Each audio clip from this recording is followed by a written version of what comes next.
Hello guys, welcome back to Bioin. My name is Ritika Rajput और आज के इस वीडियो में हम फिर से डिस्कस करने जा रहे हैं जो हमारे बचे हुए क्वेश्चंस इकोलॉजी के रह गए थे उनके बारे में। हमने जैसे बताया कि ये सीरीज़ किस लिए चलाई गई है, ये एक सीरीज़ डिपेंड है पूरे आने वाले जो आपके अपकमिंग एग्जाम है सीएसए नेट लाइफ साइंस का, उसके पार्ट बी के क्वेश्चन में, ताकि आपको पार्ट बी का कॉन्सेप्ट पूरा क्लियर हो पाए और पार्ट बी में आप ज़्यादा से ज़्यादा नंबर स्कोर कर पाएँ, क्योंकि वो सेक्शन आपका मेमोरी बेस्ड होता है। तो अगर आपको ये सीरीज़ पसंद आ रही है तो चैनल को लाइक करिए, सब्सक्राइब करिए और वीडियो को पूरा देखिए।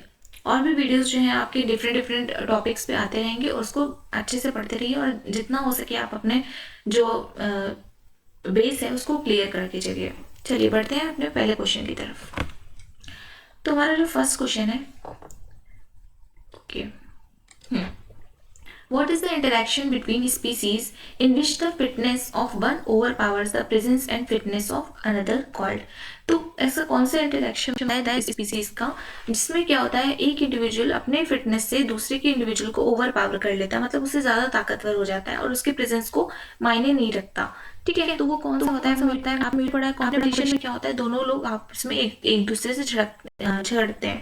झगड़ने में क्या होगा, एक पावरफुल होगा एक कम होगा। तो हमारा ऑप्शन तो यहीं पे हमें मिल जाता है, फर्स्ट ऑप्शन। पर हम बाकी भी देख लेते हैं, हो सकता है कि बाकी भी ऑप्शन हमारे सही हो। लेकिन म्यूचुअलिज्म में क्या होता है, दोनों ही स्पीसीज जो होते हैं आपस में म्यूचुअल रिलेशनशिप बना के रखते हैं, मतलब दोनों को ही फायदा हो वैसा वाला काम करते हैं। पैरासिटिज्म क्या करते हैं, एक को फायदा होता है और एक को नुकसान होता है। यहाँ मैं लिख देती हूँ, पॉजिटिव होता है। कॉम्पिटिशन में क्या कह सकते हैं, नेगेटिव कह सकते हैं। और ये क्या है, पैरासिटिज्म में प्लस माइनस होता है एंड कॉमनसेलिज्म में आपको पता है प्लस एंड जीरो होता है। मतलब एक को क्या होगा, पॉजिटिव बेनिफिट होगा और एक को क्या होगा, हार्मफुल नहीं रहेगा, उसको कोई भी मतलब नहीं पड़ेगा। पर पैरासिटिज्म में क्या होता है, होस्ट और पैरासाइट वाला कंसेप्ट होता है, मतलब एक को फायदा होता है एक को नुकसान होता है। तो यहाँ पे हमें जो ओवर पावर वाली चीजें मिल रही हैं कि एक जो स्पीसीज है दूसरे को ओवर पावर कर लिया, वो हमें किसमें मिल रहा है, कॉम्पिटिशन में। ठीक है, चलिए नेक्स्ट देखते हैं। Who gave the following sentence? Two closely related species competing for the same resource cannot coexist indefinitely and the competitively inferior will be eliminated eventually.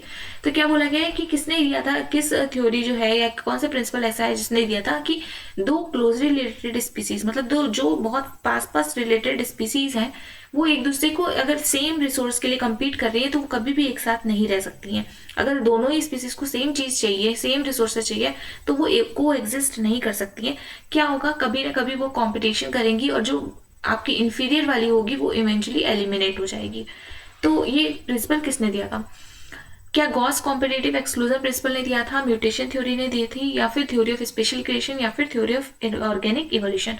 तो हमारी जो ये तीनों थ्योरी ये इसकी इवोल्यूशन की। तो हमारे पास अगर हम एलिमिनेट करके भी आंसर निकालना चाहे तो भी हमारा आंसर क्या आ जाता है, फर्स्ट आ जाता है।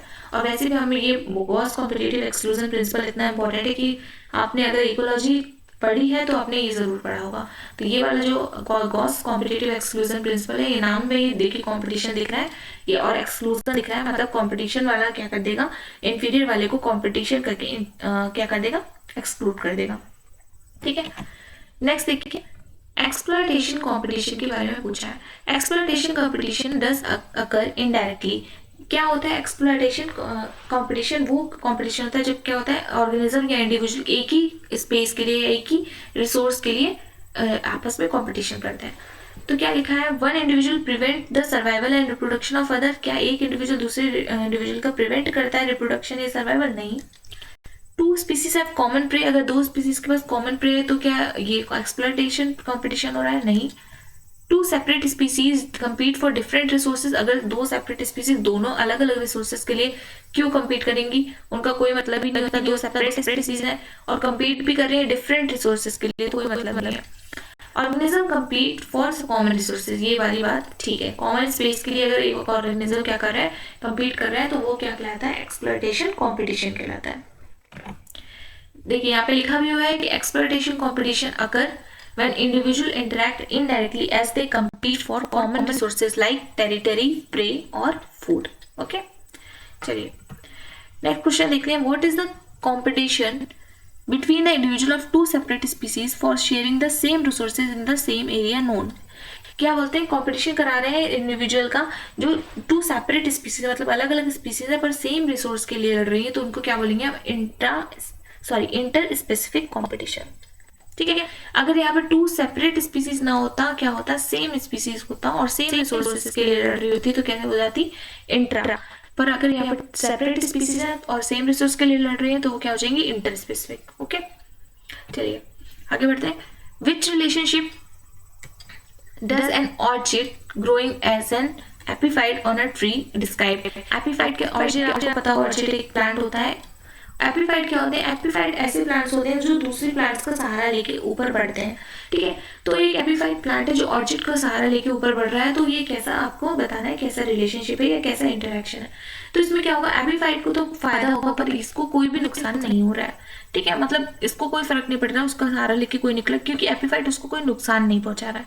तो ये जो इसका इंटरेक्शन है वो क्या हो जाएगा, कॉमेंसलिज्म। क्योंकि कॉमेंसलिज्म में मैंने अभी बताया कि पॉजिटिव और हार्मलेस का साइन होता है। इसमें पॉजिटिव पॉजिटिव होता है, इसमें पॉजिटिव नेगेटिव होता है और इसमें नेगेटिव एंड सेम होता है। मतलब इसमें हार्मफुल भी होगा और एक को फर्क भी नहीं पड़ेगा, ठीक है। नेक्स्ट देखिए क्या लिखा है, पॉपुलेशन एट्रीब्यूट्स के बारे में बात हुई है। Which of the following attribute does a population have, birth rate, death, pyramid. Pyramid का कॉन्सेप्ट तो कहीं से भी यहाँ पे सही नहीं है। एट्रीब्यूट्स क्या होते हैं हमने पढ़ा है, नेटैलिटी, मोर्टैलिटी, बर्थ रेट या इमिग्रेशन, एमिग्रेशन, ये सब क्या होते हैं, इसके एट्रीब्यूट्स होते हैं। तो बर्थ एंड डेथ से आपको मतलब नहीं होता है, birth rate and death rate आपके एट्रीब्यूट होते हैं। क्योंकि रेट का मतलब कहाँ आ जाता है कि आप उतनी पॉपुलेशन में कितनी बर्थ हो रही है, कितना इंक्रीज हो रहा है, तो पॉपुलेशन के हिसाब से बताना है तो वो क्या हो जाता है, बर्थ रेट। क्या बोलेंगे, डेथ रेट। इसी को हम क्या मोर्टैलिटी एंड नेटैलिटी भी बोलते हैं। चलिए यहाँ पे मैंने कुछ एट्रीब्यूट्स लिख के भी रखे हुए हैं, ये एट्रीब्यूट्स आपको याद रखने, पॉपुलेशन नेटैलिटी रेट यानी कि बर्थ रेट, मोर्टैलिटी रेट यानी कि डेथ रेट, पॉपुलेशन डेंसिटी यानी कि कितने लोग हैं, नंबर आप बोल सकते हो, sex ratio and male female का रेशियो कितना है, और एज पिरामिड। ओके, एज का पिरामिड कितना है। नेक्स्ट देखिए, eight which level of does natural selection act. Natural selection जो है कौन से लेवल पे एक्ट करता है, क्या सेलुलर लेवल पे एक्ट करता है, सेल लेवल पे बिल्कुल भी नहीं, स्पीसीज लेवल पे करता है ये भी नहीं है, पूरा स्पीसीज पे कैसे होगा, पॉपुलेशन पे कैसे होगा। नेचुरल सिलेक्शन क्या होता है, हर इंडिविजुअल पे अलग अलग इफेक्ट करता है, तो इंडिविजुअल लेवल या फिर organism level is our right answer. Next देखते हैं, which one of the following causes a population explosion. Population explosion कौन से फॉलोइंग कॉज करते हैं, decrease in infant mortality rate and increase in death rate. मतलब एक बेबी का क्या करना, इन्फेंट का मोर्टेलिटी रेट को कम हो जाना और क्या हो जाना, इंक्रीज हो जाना डेथ रेट में। तो क्या ये आपको क्या होगा, बढ़ा देगा पॉपुलेशन एक्सप्लोजन। पॉपुलेशन एक्सप्लोजन कब होगा, जब पॉपुलेशन का साइज बढ़ेगा। तो यहाँ तो मोर्टेलिटी हो रही है, पॉपुलेशन का साइज कम हो रहा है, ये तो आंसर नहीं सही होगा। Decrease in death rate, maternal and infant mortality rate. क्या, देखिए एक मिनट, मैंने फर्स्ट वाले में शायद उल्टा बोल दिया क्या, डिक्रीज मोर्टेलिटी रेट क्या होना, इन्फेंट का डिक्रीज होना, मतलब बच्चों का क्या हो रहा है, मोर्टेलिटी रेट कम हो रहा है और इंक्रीज हो रहा है डेथ रेट। यहाँ पे सेम ही चीज लिखी हुई है एक्चुअली। सेकेंड क्वेश्चन देखते हैं, second option, the decrease in death rate and maternal and infant mortality rate. जो मैटरनल और इन्फेंट मोर्टेलिटी रेट है उनका क्या होना है, डेथ रेट क्या होना है, डिक्रीज होना है, कम हो जाना। The decrease in infant mortality rate, infant का मोर्टेलिटी रेट डिक्रीज हो जाना। इन सब में से कोई भी जो ऑप्शन है आपका पॉपुलेशन एक्सप्लोजन पे नहीं आ रहा, क्योंकि पॉपुलेशन एक्सप्लोड कब होगी, जब वहाँ पे क्या होगा, बहुत ज़्यादा पॉपुलेशन हो जाएगी, यानी कि इंक्रीज होगी मैटरनल मोर्टेलिटी रेट में और डिक्रीज होगा डेथ रेट में। डेथ रेट कम होगा और जो आपका इंक्रीज होगा मोर्टेलिटी रेट, ठीक है। ये ऑप्शन आपका सही हो जाएगा। नेक्स्ट हमसे क्या पूछा गया है, Which of the following survivorship curve is suitable for the organism who breeds several times during the course of their lifespan? जो several time breed करते हैं उनको क्या बोलते हैं हम, Heteropares, ठीक है। और ठीक है, टाइम करते हैं उसे क्या बोलते हैं, जो एक करते हैं क्या, सिंगल टाइम अपने लाइफ स्पैन को बोलते हैं हम सेमल्पेरेस, बोलते हैं हम सेमल, ठीक है। आप यहाँ से याद रख सकते हैं S and S, ठीक है। तो हमने आपसे पूछा गया है कि कौन से सर्वाइवलशिप कर्व में वो ऑर्गेनिजम्स आएंगे जो सेवरल टाइम ब्लीड करते हैं। अगर सेवरल टाइम ब्लीड कर रहे हैं तो मतलब उनका मोर्टेलिटी रेट भी क्या होगा, एज के साथ कम होगा या शुरू में कम नहीं हुआ। तो वो कौन से हो जाएंगे हमारे टाइप 1 वाले। हम एक बार देख भी लेते हैं ग्राफ में कि किस तरीके से होगा।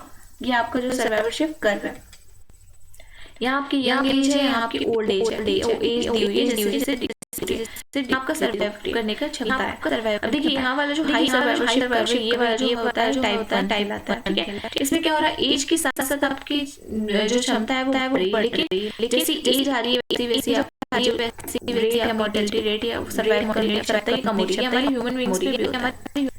यहाँ पे क्या है, कांस्टेंट बनी,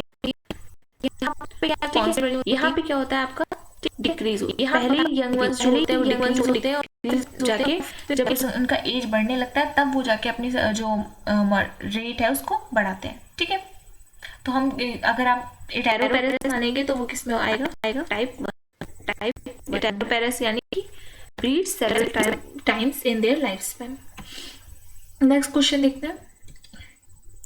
नेम दो organism who can breed only once. देखिए वही क्वेश्चन आ गया, यानी कि अभी हमने बताया सिंगल टाइम, यानी कि अभी हमने बताया डिस्पर्स क्लम्स, ये सब तो आपके पॉपुलेशन के किस तरीके से डिस्पर्स होती है उसके बारे में दिया हुआ है, यानी कि सेवरल टाइम्स, ठीक है। चलिए नेक्स्ट क्वेश्चन देखते हैं। नेक्स्ट क्वेश्चन क्या है, which of the following is a diversity index. Diversity index हमने पढ़ा पॉपुलेशन, अपने पॉपुलेशन इकोलॉजी पढ़ी हुई, सिम्पसन्स डाइवर्सिटी इंडेक्स बहुत इंपॉर्टेंट क्वेश्चन आता है। यहाँ से न्यूमेरिकल क्वेश्चन बनता है ज़्यादा से ज़्यादा, तो ऐसे पूछा जाता है। तो ये तो आपको एकदम डायरेक्ट आंसर दिया हुआ है, यहाँ के सिम्पसन्स डाइवर्सिटी का बीच का आपका वो हटा दिया गया और ये पूछा गया, ठीक है। जितने भी क्वेश्चंस हैं मैं उनको इतना ब्रीफली में एक्सप्लेन नहीं कर रही हूँ क्योंकि ये पार्ट बी का कॉन्सेप्ट है और ये मेमोरी बेस्ड क्वेश्चन होते हैं। आपको जितना याद है तो याद है, वरना नहीं है। अगर आपको यहाँ से कुछ भी कॉन्सेप्ट गेन हो रहा है तो बहुत आपके लिए अच्छा है, क्योंकि अगर आपको यहाँ पे याद रहेगा या यहाँ पे मेमोरी सही से आपका वर्क कर रही है तो पेपर में भी आपका करेगी। अगर कुछ क्वेश्चन यहाँ से आपको नए मिल रहे हैं, आपने याद पहले नहीं किए थे, तो वो भी आपको दिमाग में विजुअलाइज हो जाएंगे वहाँ पेपर टाइम में कि हमने ये वाले क्वेश्चंस किए हुए हैं। तो अगर आपको ये वीडियो पसंद आ रहा है तो इसको लाइक करिए, चैनल को सब्सक्राइब जरूर से कर लीजिए, बेल आइकन को प्रेस कर लीजिए, तभी आपको आगे आने वाले जितने भी आपकी वीडियोस हैं वो आपको मिल पाएंगे। मैं और भी वीडियोस इसी तरीके के छोटे छोटे टॉपिक्स को लेके जितने भी मेमोरी बेस्ड क्वेश्चन है पार्ट बी में आ सकते हैं, वो सारे वीडियोस ही आपको पर डे मिलेंगे और पर डे अपलोड होंगे। तो आपका रिवीजन क्या होगा, बहुत अच्छे से हो जाएगा। अगर आपको कोई चीज़ में डाउट रह भी गया है, कुछ चैप्टर्स आपने नहीं भी पढ़े, तो वो भी चैप्टर्स के कुछ इंपॉर्टेंट पार्ट आपके क्लियर हो जाएंगे, ठीक है। मिलते हैं नेक्स्ट वीडियो में। Thank you so much.